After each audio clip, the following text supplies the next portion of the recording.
Hello again, this is Ant-Man 200 Able, bringing you a quick video of how I'm going to make some moccasins. I saw a great video on YouTube. I'll remember to give it a link down the bottom there of how to make side stitch moccasins. I think that's what he called it. And so I'm going to give it a go. I've got this sheepskin here, this old sheepskin, and cut it out and start stitching. Just to practice some stitching, the other night I cut a piece of leather and made this little knife pouch. I've just got my falcon even in there, and to stitch up the sides here, be careful with the spacing of the stitching and how far it's in and that sort of thing, because this style of stitching is around the edge of the moccasin. That's what I'm going to try and do. So first off, you have to trace around the edge of your foot. That's what I've done. It's the right foot. My left foot's, if it's this way, is very close in size, so I'm just using the one pattern on that. Then you get a piece of paper and you cut it out. I'll just flip it back the other way. Putting your foot on here, and then you cut it out about 3/4 of an inch or so around the outside of the foot, and then square it off at the bottom, leaving about an inch or so at the bottom with the paper doubled over. So the paper's double over, and then you mark here, you fold it in half, and then in quarters, and that gives you a centre line here, across here and down here, which later on, once you've got it stitched up, you'll cut that out, and then that becomes part of your foot, and then the back of it stitched up, and that's what makes the heel section. So I'm just doing this preliminary video to start with, to introduce it, and then I'm going to cut it out. There's just enough skin here that I have to cut out double, so that's one foot is that way, so that'll be a right foot, and the left foot, there's just enough in here, so I should be able to cut that out, and with some left over, which makes the little flap for the front. I've got some other leather on the side here, which I'm going to make a band around the side and some lacing. So it should, if I can stitch neatly, which I practiced to do on this little knife sheath I made, if I can stitch it reasonably neat, be patient, it should work out pretty well. So M29 Able, you have the follow-up video later on once I've cut it out and started stitching. Bye for now. Well, here I am again. Finally got around to marking it out and cutting my shoes. So this is 1 foot here. This will be the outside, so actually it folds over like that to make the moccasin. Stitch around the side here. Because the wool in here is so thick, I think I'm going to have to trim this back, because otherwise it's really too bulky. But that's the idea, and that'll fit my foot. And down here is where you cut the piece to make the rise up around the arch of your foot. This arc here is about across where the your toes fit, and that's how you work out the arc there. Just so I was trying a couple different knives to see how it cut through the skin okay and that sort of thing. This is the SK Schrade 55, really nice, cuts well, really good. This is the Buck 112 outdoor hunting knife. It's doing okay. It's the blade itself's quite sharp, but yeah, not quite cutting through the skin as good as I thought it was. This Falcon Even F1 in the Cos steel, boy, does this cut well. Just slices through that, no trouble at all. So I think just out of the three I've got here, Falcon Even, and maybe the Schrade, and then the Buck, but they all cut well. But I'm just trying them out just to see how it goes. So that's where I'm up to at this stage, and I'll give you a little update a bit further on. Yes, hello again. I've started stitching up around the end here. Start back in here and go around, sort of see the stitches in amongst the wool there. Bit of a slow process, but I've just thought I'd show the start as I'm curving around the end part of your foot. So you sewed it inside out to start with, at least the way the guy did on the video. So when you turn it inside out,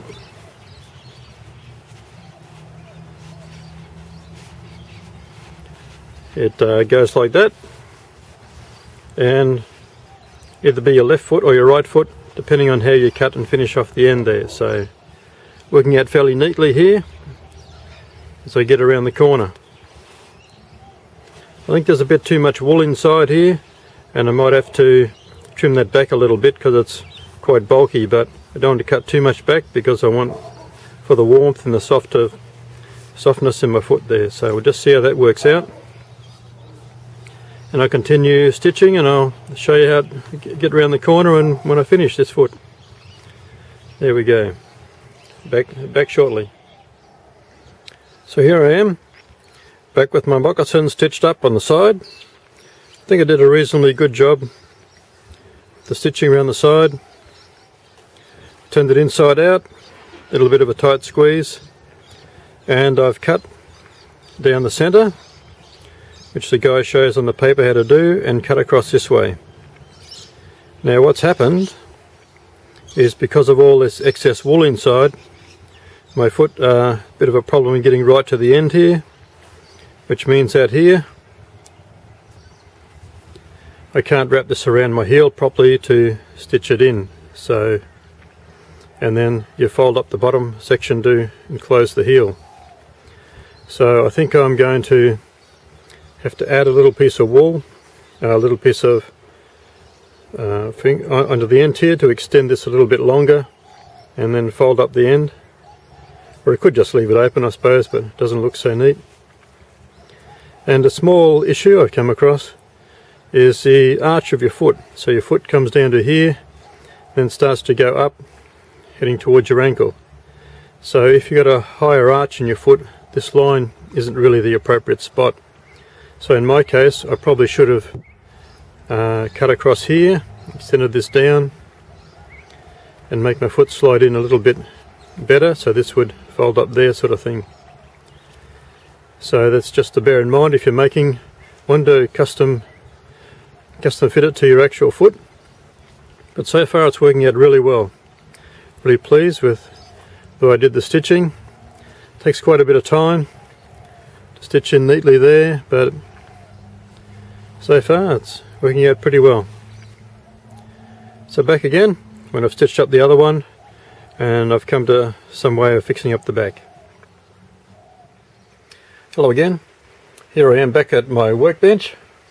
Rather messy workbench, but I've cleared a bit of room, sorted out some leather, and still working on my moccasin Ugg boots. So this one here, I think I showed in the previous video clip, didn't quite fit, so I cut a bit further down, about an inch, and then cut across there. Allows my foot to fit in a lot better. And I stitched up the heel part just at the top here.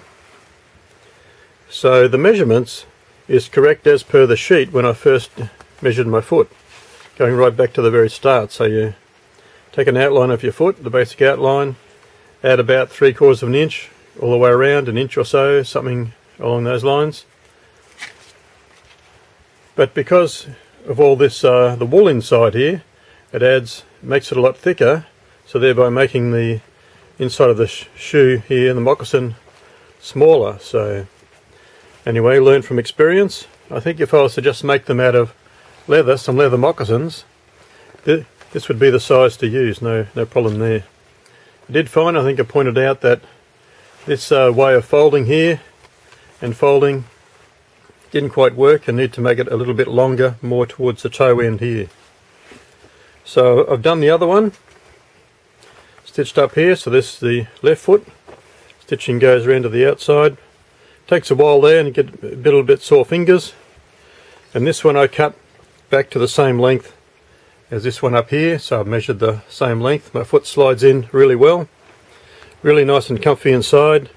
This extra wool on the base here makes it really soft, really nice to walk in. So now what I'm going to do, I'm going to stitch up the back of this one. Stitch up the back of this one just to get the corner. I'm going to put a leather piece here. I've got some smaller pieces of leather. I think I'll just use these scrap pieces here. And also, as he shows in the video, to make a collar, which comes around the top here. Oh, maybe not that piece. This piece. So a collar fits around the top, and then you fold it down. If you can see that, so that makes a collar. And then I need to put a piece in the front here to make the tongue part, so I can cut some more out of the wool. Some more scraps of the wool that I've got over there, and I can make a tongue piece. So that's where I'm up to now, and yeah, it's really working out well. It's been a great project. I'm Antoine Abel. See you again shortly when I've made a bit more progress. Okay, here I am back again. Made a bit more progress on my moccasins. I've glued a piece in the back here. Looks a little bit funny the way it tapers back like that, but that's okay. There's ripped a little hole in there. I left the patch that a bit, but that's okay. It's glued in really well. I've added the front flap in here over the shoe, or the tongue, I suppose you could call it. So you just stitch that in across there, and then I'll have to add the collar around the top. Put in the collar around the top. So I've done that on both of them now, and they're really comfortable. I just slide it in. I just slide my foot in there, really warm and comfortable. Actually, I'm glad I put this reinforced piece on the back, because as I slide my foot in, I can grab here, so and put my heel in, and it's not putting any strain on the stitches at the back. So it's actually a good idea to have a piece in here, particularly that with the thick wool. I just have to push my foot in, but it's I'm glad I suppose I should have trimmed some of the wool back, but now I've got it like this. It's pretty good, pretty unique. Made a couple of small mistakes, as I pointed out before there, but yeah, really working out well so far. It's just my cluttered bench. Up here, some plaques from when I was in the army. So a few of my knives sitting around here. So pretty cluttered workbench, but I just thought I'd show you that for interest. So I'm going to keep going on my moccasins here and put the collar around the top. I've got some leather already here, so it'll be a light brown type colour. So back in a while after I spent time stitching all around there. So here they are, finished off, my moccasins, my Ugg boot style moccasin. I've got the collar around the top, and this one, where I made the mistake of cutting it too short, I was able to stitch over there, and it tends to hide it a little bit. I put the little cord around here, which is how we recommend in the video, to sort of lace it up. Just tie a cord around, put a knot in here, holds it tight, and you just stitch it a little bit. I got a little bit of stitching just at the back here, just to hold it in place. Yeah, so there they are, left and right. Really work well, really happy with it, especially for my first time to try and make moccasins, and especially this style on the side stitch style moccasin. If I was to do it again, I don't think I'd make them with the wool inside, but if you do with the wool inside, you're interested, remember, make the pattern a little bit bigger to take into account the thickness of the wool and the sides here, that sort of thing. And yeah, really interesting. On the collar here, I should have made this just a little bit longer, so when it folds over, it hides the join there. So I made this about 2 inches. I thought that'd be enough, but it really should be another ½ inch or so longer, so it would come down around there. Show my moccasins. There's no real sole on the bottom, but I thought if I was going to wear them outside and wanted to protect the leather, I could glue a flat piece of rubber or something like that on the bottom, so to make it a little bit waterproof and a bit more wearable outside on the ground. But I'm going to be just using them inside in the cold weather now. And here's the other one here, left and right. Yeah, so I'm quite happy with my moccasins. And Antoine Abel, thanks for watching. And remember, be prepared, be alert, be ready, endure to the end. Bye bye for now.